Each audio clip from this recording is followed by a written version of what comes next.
आप श्रीमद् दुर्गा सप्तशती माँ भगवती के पाठ को श्रवण कर रहे हैं, उसकी विधि को श्रवण कर रहे हैं। पाठ के प्रारंभ करने से पहले कीलक किया जाता है। भगवान शिव ने सभी मंत्रों को कील दिया था क्योंकि उसका दुरुपयोग किया गया, सिद्धि प्राप्त हुई। भगवान भोलेनाथ ने, ब्रह्मा जी आदि ने वरदान दे दिया, उसका दुरुपयोग किया गया, इसलिए भोलेनाथ ने सभी मंत्रों को कील दिया। इसलिए कीलक का पाठ करना अनिवार्य है, तभी भगवती के पाठ का फल प्राप्त होगा। चम्मच में जल लेकर के ओमस्य श्री कीलक मंत्रस्य शिव ऋषि अनुष्टुप छंदे श्री महासरस्वती देवता श्री जगदम्बा प्रीत्यर्थम सप्तशती पाठांगत बेन जपे विनियोग है। और फिर चंडी देवी को नमस्कार करना है। ओम नमः चंडिकाय। मार्कंडेय जी कहते हैं, विशुद्ध ज्ञान ही जिनका शरीर है, तीनों वेद ही जिनके तीन दिव्य नेत्र हैं, जो कल्याण प्राप्ति के हेतु हैं तथा अपने मस्तक पर अर्ध चंद्र का मुकुट धारण करते हैं, उन भगवान शिव को बार बार नमस्कार है।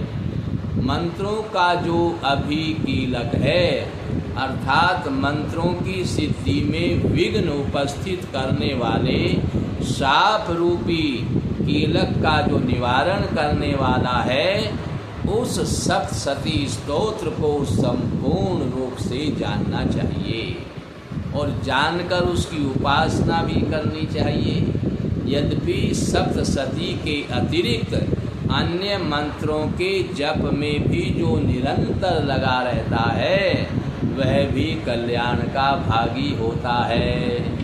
उसके भी उच्चाटन आदि कर्म सिद्ध होते हैं तथा उसे भी समस्त दुर्लभ वस्तुओं की प्राप्ति हो जाती है, जो केवल दुर्गा जी के मंत्र का जाप करने में भी लगा रहता है। तथापि जो अन्य मंत्रों का जाप न करके केवल इस सप्तशती नामक स्तोत्र से ही देवी की स्तुति करते हैं, उन्हें स्तुति मात्र से ही सच्चिदानंद स्वरूपिणी देवी सिद्ध हो जाती है। उन्हें अपने कार्य की सिद्धि के लिए मंत्र, औषधि तथा अन्य किसी साधन की उसके उपयोग की आवश्यकता नहीं रहती। बिना जप के ही उसके उच्चाटन आदि समस्त अभिचारिक कर्म सिद्ध हो जाते हैं। इतना ही नहीं, उनकी संपूर्ण अभीष्ट वस्तुएं भी सिद्ध हो जाती हैं। लोगों के मन में यह शंका थी कि जब केवल सप्तशती की उपासना से अथवा सप्तशती को छोड़कर अन्य मंत्रों की उपासना से भी समान रूप से सब कार्य सिद्ध हो जाते हैं, तब इन्हें श्रेष्ठ कौन सा साधन है, इनमें से किसको श्रेष्ठ माने। लोगों की शंका को सामने रखकर भगवान शंकर ने अपने पास आए हुए जिज्ञासुओं को समझाया कि यह सप्तशती नामक स्तोत्र संपूर्ण ही सर्वश्रेष्ठ एवं कल्याणमय है। इसके बाद भगवती चंडिका के सप्तशती नामक स्तोत्र को महादेव जी ने गुप्त कर दिया। सप्तशती के पाठ से जो पुण्य प्राप्त होता है, उसकी कभी समाप्ति नहीं होती है, वो हमेशा के लिए हो जाता है। किंतु अन्य मंत्रों के जप जन्य पुण्य की समाप्ति हो जाती है। पुण्य का फल प्राप्त होने पर वो समाप्त हो जाते हैं, लेकिन भगवती दुर्गा जी के सप्तशती स्तोत्र का पाठ करने से जो पुण्य मिलता है, वो बार बार मिलता रहता है, वो कभी समाप्त नहीं होता है। अतः भगवान शिव ने अन्य मंत्रों की अपेक्षा जो सप्तशती की ही श्रेष्ठता का निर्णय किया, उसे यथार्थ ही जानना चाहिए। अन्य मंत्रों का जप करने वाला पुरुष भी यदि सप्तशती के स्तोत्र और जप का अनुष्ठान कर ले तो वह भी पूर्ण रूप से ही कल्याण का भागी होता है। इसमें तनिक भी संदेह नहीं है। जो साधक कृष्ण पक्ष की चतुर्दशी अथवा अष्टमी को एकाग्रचित्त होकर भगवती की सेवा में अपना सर्वस्व समर्पित कर देता है और फिर उसे प्रसाद रूप से ग्रहण करता है, उसी पर भगवती प्रसन्न होती है और अन्यथा उसकी प्रसन्नता प्राप्त नहीं होती है। इस प्रकार सिद्धि के प्रतिबंधक रूप कील के द्वारा महादेव जी ने इस स्तोत्र को कीलित कर रखा है, जो पूर्वोक्त रीति से निष्कीलन करके इस सप्तशती स्तोत्र का प्रतिदिन स्पष्ट उच्चारण पूर्वक पाठ करता है, वह मनुष्य सिद्ध हो जाता है, वही देवी का पार्षद होता है और वही गंधर्व भी बनता है। सर्वत्र विचरते रहने पर भी इस संसार में उसे कहीं पर भय नहीं होता है, वह अपमृत्यु के वश में नहीं पड़ता है तथा देह त्यागने के बाद मोक्ष को प्राप्त कर लेता है। अतः कीलन को जानकर उसका परिहार करके ही सप्तशती का पाठ करना चाहिए, उसका पाठ आरंभ करना चाहिए। जो ऐसा नहीं करता उसका नाश हो जाता है। इसलिए कीलक और निष्कीलन का ज्ञान प्राप्त करने पर ही यह स्तोत्र निर्दोष होता है और विद्वान पुरुष इस निर्दोष स्तोत्र का ही पाठ आरंभ करते हैं।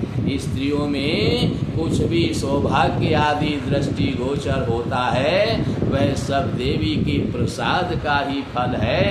अतः इस कल्याण में स्तोत्र का सदा जप करते रहना चाहिए। इस स्तोत्र का मंद स्वर से कभी पाठ नहीं करना चाहिए, क्योंकि मंद स्वर से पाठ करने पर फल की प्राप्ति नहीं होती है और उच्च स्वर से इसका पाठ आरंभ करना चाहिए। ऊंचे स्वर से इस पाठ को करते हैं तभी फल की प्राप्ति होती है। जिनके प्रसाद से ऐश्वर्य, सौभाग्य, आरोग्य, संपत्ति, शत्रुनाश तथा परम मोक्ष की भी सिद्धि हो जाती है, उन कल्याणमयी जगदम्बा की स्तुति हम क्यों नहीं करते। निष्कीलन अथवा शापोद्धार ही विशेष प्रकार हैं। भगवती का उपासक उपयुक्त जो तिथि बताई गई हैं, चतुर्दशी और अष्टमी कृष्ण पक्ष की, इन तिथि को देवी की सेवा में उपस्थित होकर अपना न्यायोपार्जित जो न्याय से आपने धन इकट्ठा किया है उस धन से उन्हें अर्पित करते हुए एकाग्र चित्त से प्रार्थना करें, हे माते आज से यह सारा धन तथा अपने आप को भी मैंने आपकी सेवा में अर्पण कर दिया है। इस पर मेरा कोई स्वतत्व नहीं है, कोई अधिकार नहीं है। फिर भगवती का ध्यान करते हुए यह भावना करो मानो जगदम्बा कह रही है, बेटा संसार यात्रा के निवारार्थ, संसार यात्रा के निर्वाहार्थ तू मेरा यह प्रसाद रूप धन ग्रहण कर। इस प्रकार देवी की आज्ञा शिरोधार्य करके उस धन को प्रसाद बुद्धि से ग्रहण करे, अपना न माने और धर्म शास्त्रोक्त मार्ग से उसका सद्व्यय करता रहे, सदा देवी के ही अधीन होकर के रहे। यह दान प्रतिग्रह करण कहलाता है। इसे सप्तशती का शापोद्धार होता है और देवी की कृपा प्राप्त होती है।